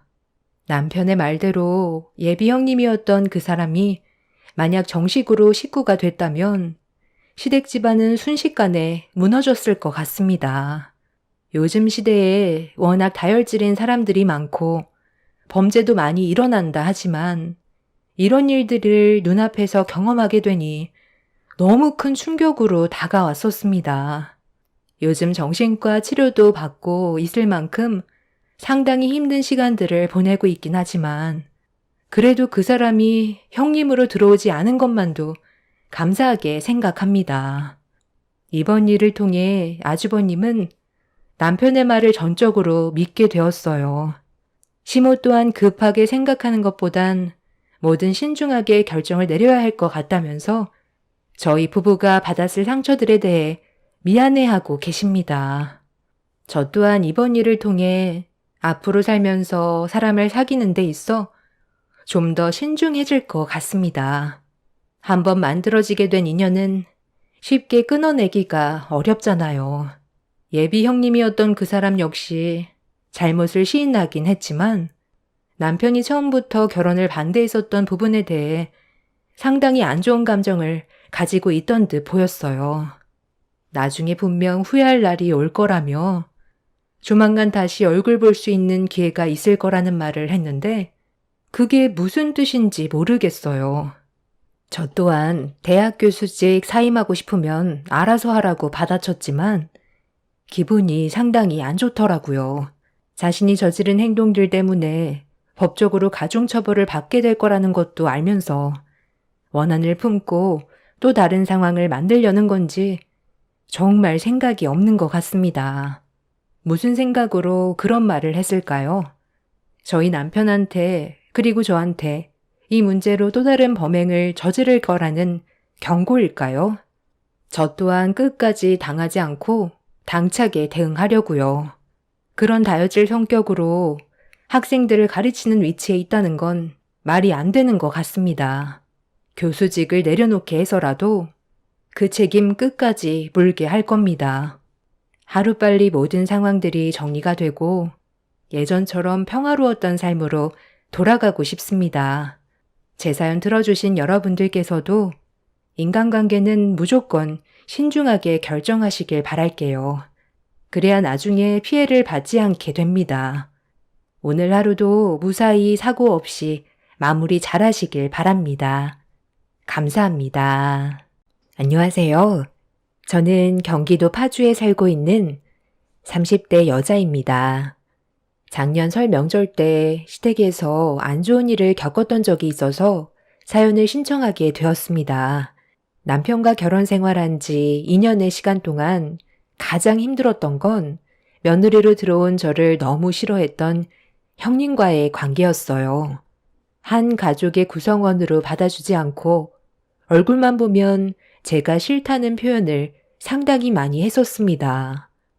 날이 가면 갈수록 점점 심해지는 형님의 행동에 지쳐갈 때쯤 설 명절 때 일이 안 좋은 상황이 터졌고 저를 왜 싫어하는지도 알 수 있었습니다. 사람마다 살아온 환경이 다른 건 어쩔 수 없는 건데 그런 제 삶 자체가 너무 싫었다며 안 좋은 감정을 표출했어요. 형님이 저를 하도 싫어하다 보니 저 또한 그런 형님과 거리를 두게 되었고 나중엔 서로 말도 섞지 않았어요. 안 좋은 사이가 되면서부터 그 피해는 전부 시댁 식구들이 떠안게 되었습니다. 보통 다른 집안 같은 경우 시어머니와의 관계가 안 좋아서 힘들어하는 경우가 많다던데 저는 특이하게도 형님과 사이가 너무 안 좋았어요. 저를 싫어했던 이유를 나중에서야 알게 됐는데 다른 평범한 사람들과 달리 고아라는 이유 하나 때문에 마음에 들어하지 않았었습니다. 저도 그런 삶을 살고 싶었던 것도 아닌데 형님은 항상 안 좋은 시선과 그동안 살아오면서 부족한 환경에 살던 제가 깨끗하지 않다고 생각해오고 있었어요. 겉으로 보이는 모습들은 전부 거짓이라고 의심하면서 시댁 식구들과 한자리에 모였을 때면 매번 저에 대한 안 좋은 말들만 늘어놓았습니다. 그럴 때마다 시모는 한 가족의 구성원이 되었고 서로 믿고 의지하면서 잘 지냈으면 좋겠다고 당부를 했지만 형님은 전혀 달라지지 않았어요. 그러다 보니 가족들 모두 점점 지쳐가게 되었고 형님의 모난 성격과 행동들이 되려 자신에게 독이 되어 돌아가고 있었습니다. 시모도 처음엔 좋게 풀어가려 하셨지만 해결이 되지 않다 보니 많이 힘드셨는지 형님이 저에게 하는 사소한 행동에도 예민하게 반응을 하셨어요. 그리고 이런 안 좋은 감정선이 결국 설 명절 때 터져버리게 되었습니다. 가족 모두가 한자리에 모여 식사할 때까지만 해도 분위기가 나쁘지는 않았어요. 늘 처음 시작은 조용한 분위기로 시작됐지만 시간이 지날수록 형님의 사소한 행동 하나하나가 조금씩 가족들을 불편하게 만들었습니다. 조용하게 식사가 끝이 나고 모두가 거실에 모여 시모가 미리 준비해 두셨던 과일을 함께 먹고 있는데 형님이 세배를 해야 되지 않겠냐며 조카를 떠밀었어요. 시모는 과일 먹다 말고 갑자기 무슨 세배냐며 불편해 하셨어요. 아니, 왜요? 모여있을 때 해야죠. 그럼 언제 해요? 저희 저녁에 올라가 봐야 하는데, 아버님은 이미 술도 많이 드셨고, 피곤해 하시는 것 같은데, 방으로 들어가시기 전에 해야죠. 어머님은 제가 뭐만 하려고 하면 꼭 한마디씩 하시더라. 그렇게 마음에 안 드세요? 우리 집안 장손자가 세배하겠다는데 좋아해 주셔야 되는 거 아니에요? 너는 내가 말하는 뜻을 못 알아먹는 거니?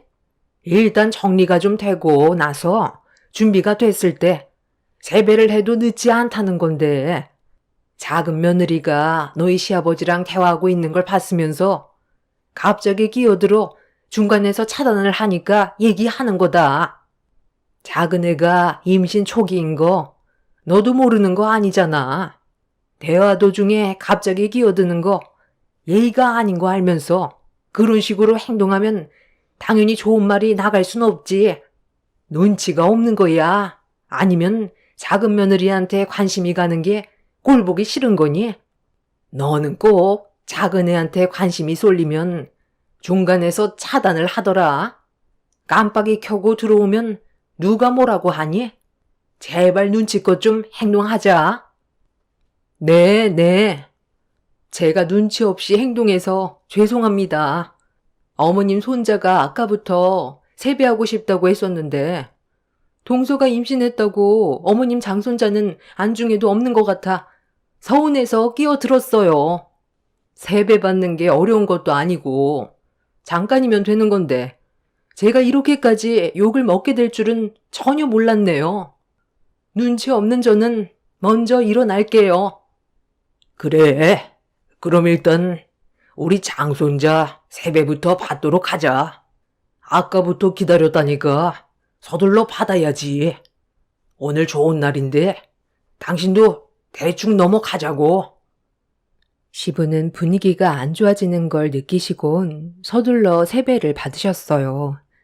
그리고 지갑에서 10만 원을 세뱃돈으로 주셨는데 형님이 조카에게 준 세뱃돈의 금액이 마음에 안 들었는지 표정이 안 좋아지더니 또다시 불만을 털어놓았고 시부는 기분이라며 다시 지갑을 열었는데 그 순간 형님이 시부 옆으로 가까이 다가가더니 지갑 안에 있던 5만 원짜리 지폐를 보면서 장손자 컴퓨터 한 대 사야 한다면서 넉넉하게 좀 달라며 갑자기 시부의 지갑에 손을 가져가더니 지갑 안에 있던 5만 원짜리를 전부 다 꺼내 들었어요.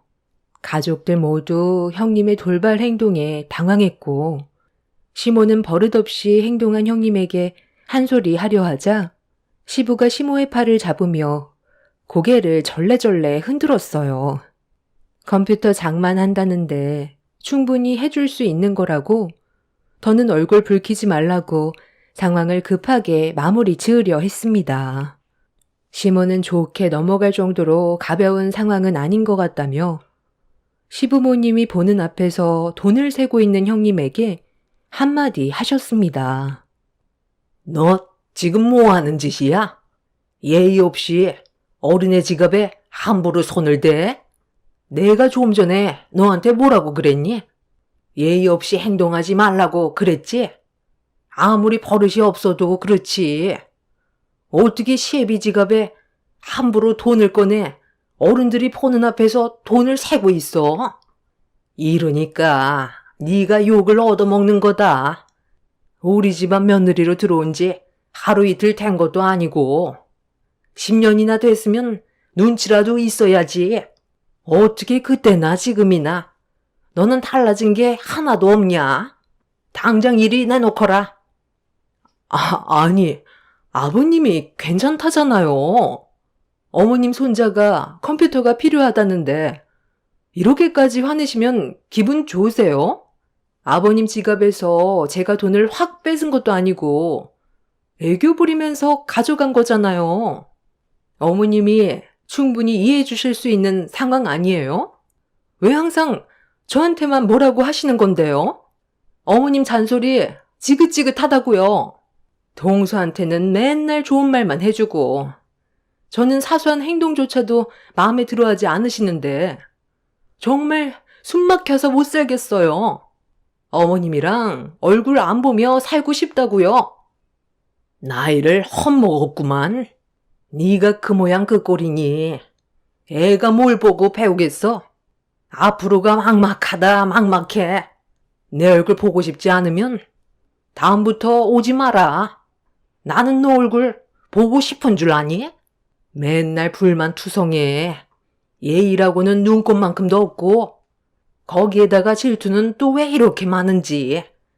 작은 애와 조금만 대화 나누려 하면 끼어들어서 차단하고 이게 애지 어른이야? 처음에는 그래도 이 정도까지는 아니었는데 너는 어떻게 매번 얼굴 볼 때마다 나이를 거꾸로 먹는 것 같냐? 시애미가 말하고 있는데 어딜 가는 거야? 그 돈은 이리 내놓고 가거라. 너 지금 내 말 무시하니? 제가 오늘 나를 잡으려고 그러나? 아주 막 나가기로 작정을 했구만. 형님은 시모의 말을 더 이상 듣고 싶지 않았는지 자리에서 일어나 방으로 들어가 버렸어요. 시모가 시부 지갑에서 꺼낸 돈을 내놓으라고 했는데도 형님은 돈을 돌려주지 않고 방으로 들어갔어요. 컴퓨터를 하나 장만해주고 싶다고 미리 아버님한테 얘기해서 돈을 달라고 했다면 고민하지도 않고 주셨을 테지만 형님의 행동 방식이 문제가 되는 거였습니다. 애교를 부리면서 지갑에서 돈을 빼갔다 해도 아버님 지갑에 함부로 손을 대는 건 누가 봐도 잘못된 건데 그걸 서운하게 생각하는 형님이 저도 이해가 되지 않았어요. 가족들과 모임을 가질 때면 매번 살얼음판을 걷는 것처럼 불안했었고 조만간 엄청난 폭풍이 휘몰아칠 것 같아 걱정이 많았습니다. 그날 분위기는 좀처럼 회복이 되지 않았고 형님은 저녁이 될 때까지 방에서 나오지 않았어요. 저녁 식사 시간이 됐는데도 형님은 나오려 하지 않자 시모가 한숨을 쉬면서 형님을 밖으로 불렀고 억지로 나와서 그런지 입이 산만하게 튀어나와 있었어요.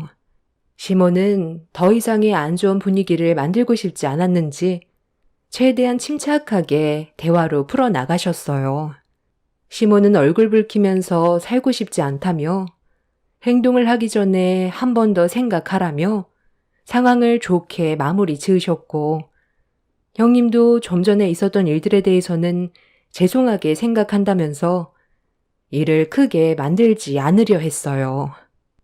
그런데 잠시 뒤 엄청난 사건이 터져버릴 거라곤 아무도 예상하지 못했어요. 저녁 식사를 끝낸 뒤 저는 설거지를 하고 있었는데 옆에서 도와주던 형님이 잠깐 자리를 비웠어요. 그런데 몇 분 뒤 다시 주방으로 돌아온 형님은 설거지하고 있던 제 어깨를 잡아 강하게 돌려 세운 뒤 흥분한 얼굴로 한마디 했습니다.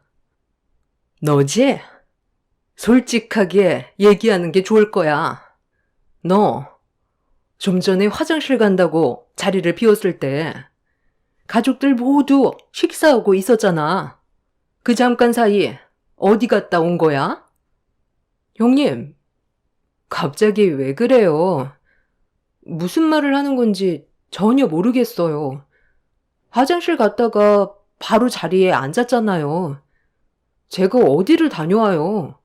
화장실에서 볼일 보고 바로 주방으로 들어왔는데요. 흥분하지 말고 제가 상황을 이해할 수 있게 설명을 좀 해주세요. 뭐 때문에 그러는 건지 모르겠지만 저와는 연관이 없는 것 같아요. 연관이 없다고?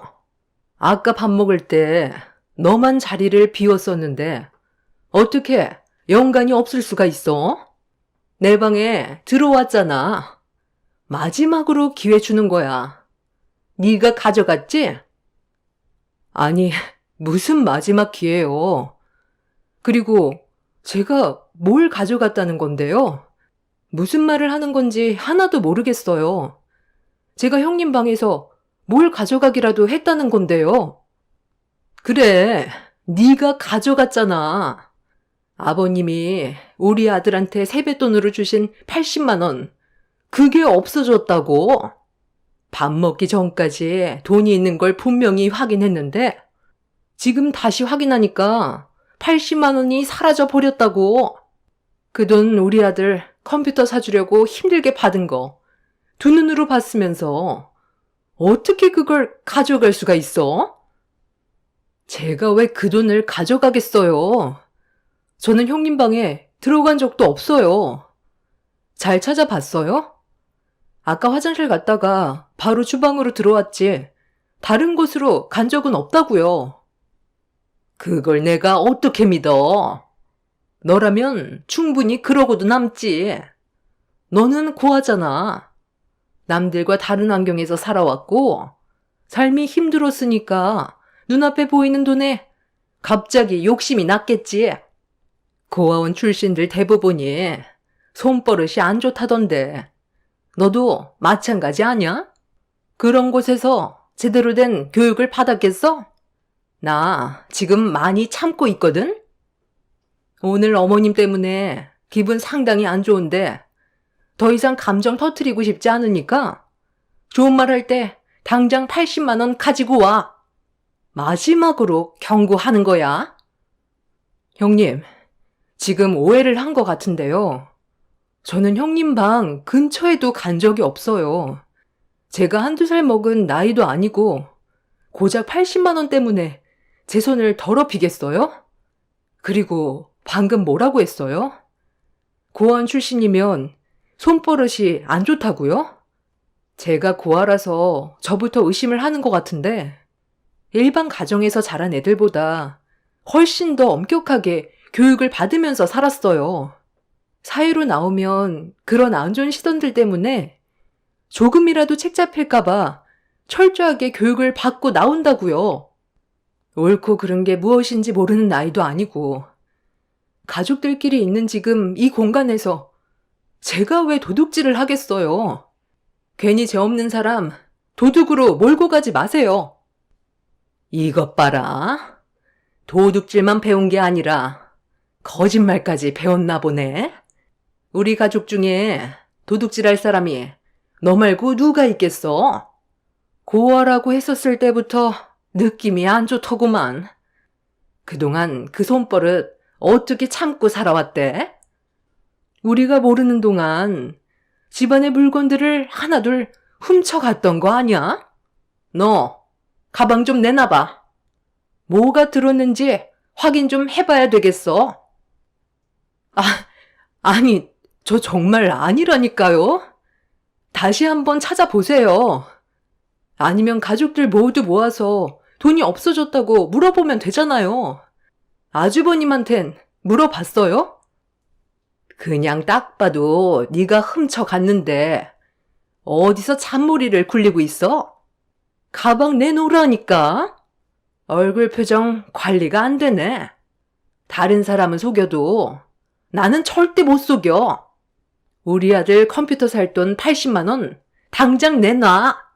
이 손버릇 고약한 고아년아. 그동안 내가 너 때문에 얼마나 많은 스트레스를 받아왔는지 알아?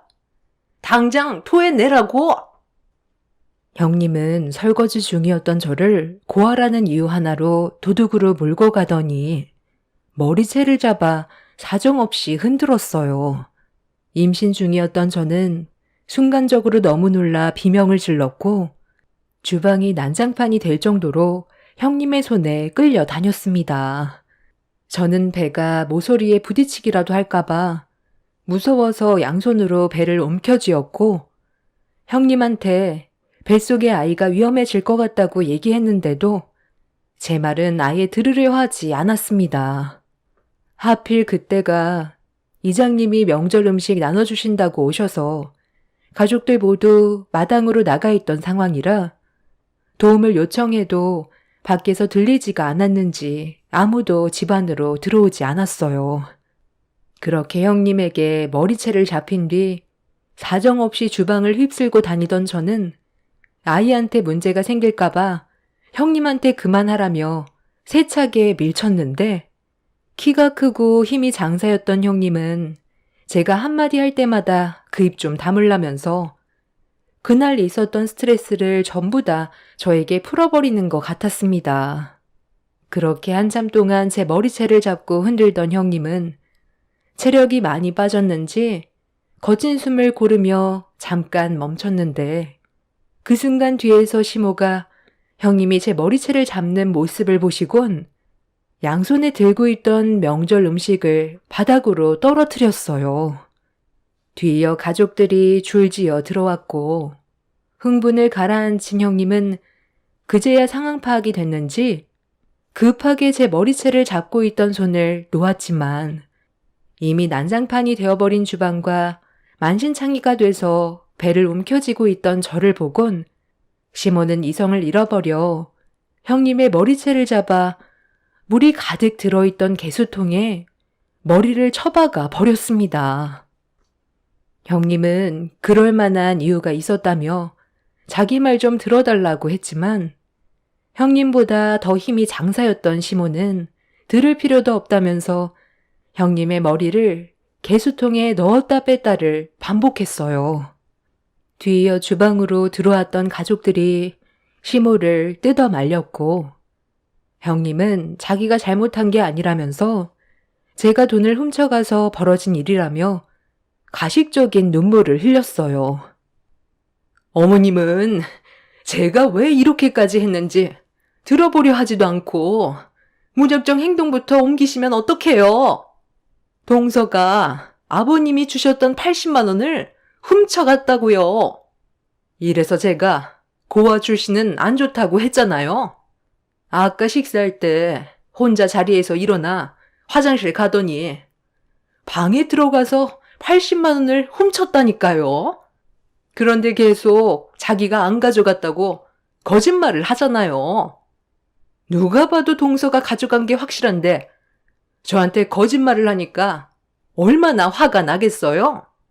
그래서 머리채 잡았던 거예요. 너 만약에 작은 애가 그 돈 안 가져갔으면 지금 이 상황 어떻게 처리할 거니? 작은 애한테 80만 원이 있는 걸 확인한 것도 아닌데 너 혼자 단정지어서 홀몸도 아닌 임신한 몸인 작은 애한테 위험한 물건들이 가득한 이 주방에서 머리채를 잡고 난리를 피워? 일단 돈이 없어졌으면 가족들한테 먼저 물어봐야 하는 거 아니야? 아니, 100% 동서가 맞다니까요. 원래 고아 출신들은 어렸을 적부터 궁핍하게 살아왔었기 때문에 먹고 살아야 해서 손버릇이 고약하다고요. 동서가 딱 그런 케이스라고요. 눈앞에 80만 원을 받는데 얼마나 가지고 싶었겠어요. 제가 가방 좀 보여달라고 하니까 갑자기 당황하더니 말까지 더듬으면서 보여주지 않으려 했다고요. 내가 방금 너한테 작은 애한테 잘못이 없으면 어떻게 할 거냐고 물어봤지? 네가 저지른 행동에 대한 잘못은 조용히 넘어가지 않을 거고 그에 따른 처벌도 감수해야 될 거야. 경수야, 작은 애가 돈을 가져가지 않았다는 걸 네가 어떤 상황이었는지 전부 다 설명해 줘라. 명절날 콩밥 좀 먹어봐야 정신 차리지? 저녁 식사하기 전에 내가 당신한테 말했던 거 기억 안 나? 아까 당신이 지갑에서 가져간 그 돈 돌려드리자고 했었잖아. 방식이 달랐었고 그런 문제로 안 좋은 상황까지 온 거니까 내가 다시 드린다고 했었는데 나한테 뭐라고 그랬어? 이미 손에 들어온 돈인데 뭐하러 주냐고 화냈었지? 나도 웬만한 건 참는데 허락도 없이 아버지 지갑에 손을 넣어 돈을 빼는 행동은 분명 잘못된 거고 돌려드리는 게 맞는다고 생각했기 때문에 그 돈 다시 어머니한테 돌려드렸었어. 컴퓨터야 내가 사주면 되는 거고 이런 문제로 얼굴 붉히는 게 싫어서 다시 드렸는데 어머니는 그래도 가져간 거니 컴퓨터 사주라면서 받지 않으시더라고.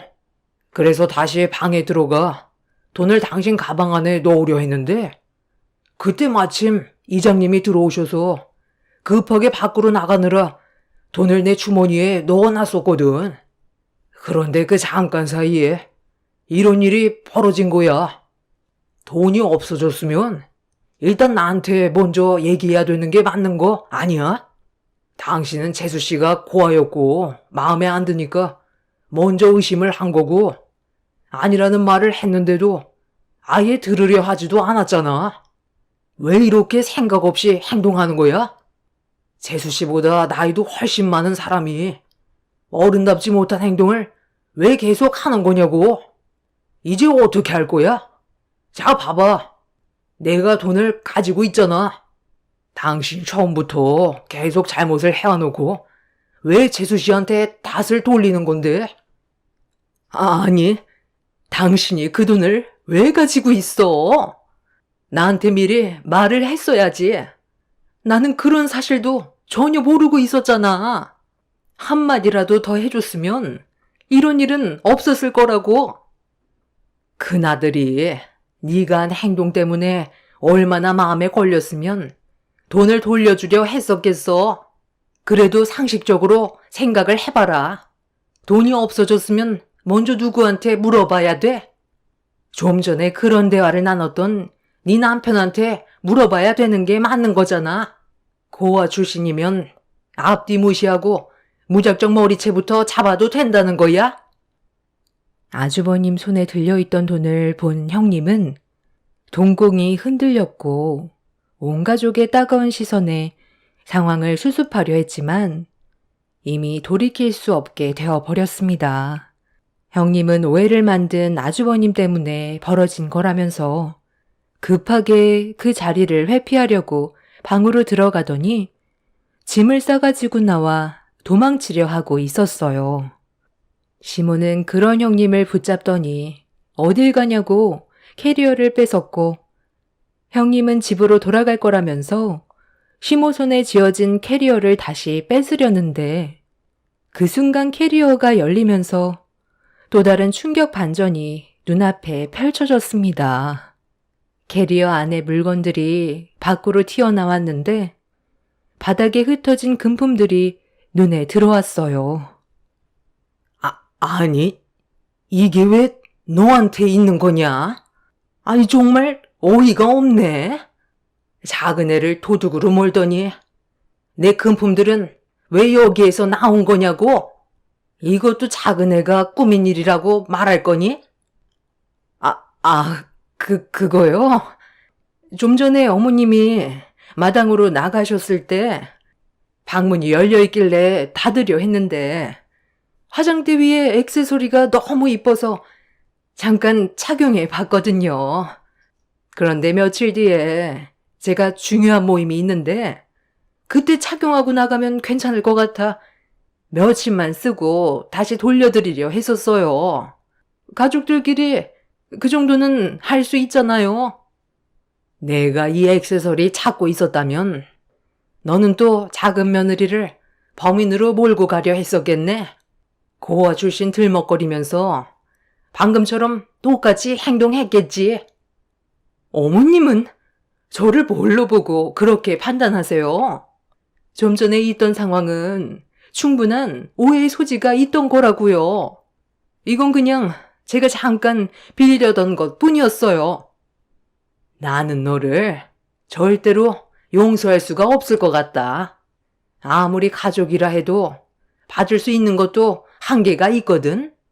너야말로 내 방에 함부로 들어와서 이 많은 금품들을 말 한마디 없이 몰래 훔쳐다가 캐리어 가방에 넣어놓고 그대로 도망가려 했으면서 잘못도 없는 작은 며느리한테 모든 걸 뒤집어 씌우려 해? 너는 내가 직접 신고해서 콩밥 좀 먹여야 되겠다.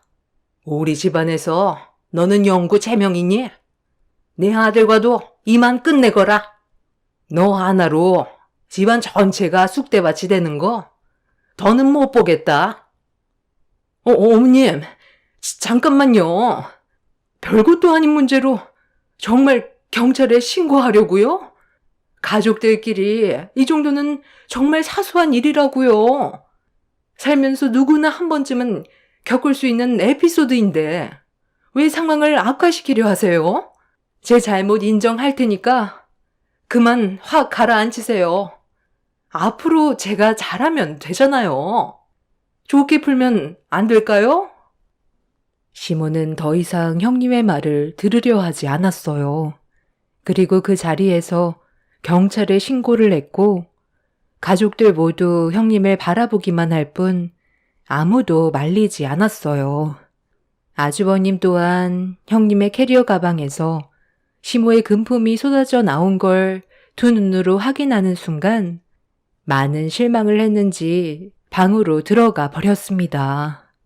제 옆에 있던 남편도 형님이 더 이상 한 가족의 구성원이 되는 걸 원하지 않는다면서 잘못한 거에 대해서는 처벌을 받아야 마땅하다며 임산부였던 저를 함부로 대한 부분에 대해서는 법적 처벌이 있을 거라고 형님의 멱살을 잡으며 화를 냈어요. 그제야 심각성을 인지한 형님은 저에게 급하게 달려와 손이 발이 되도록 용서를 구했지만 저는 그런 형님의 용서를 받아주지 않았습니다.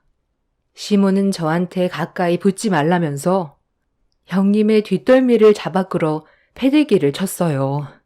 콩밥 먹기는 싫었는지 다시는 이런 일이 없을 거라면서 시모의 발목을 잡으며 눈물로 애원을 했지만 이미 마음의 문이 닫혀 있었습니다.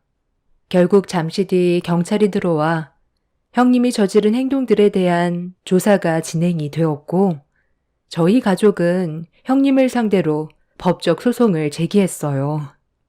신체적인 가해와 금품을 훔친 거에 대한 처벌을 원했지만 며느리와 시어머니는 친족 상도례 때문에 처벌하기는 힘들다며 저에게 신체적인 가해를 한 부분에 대해서만 법적인 처벌을 진행할 수가 있었습니다.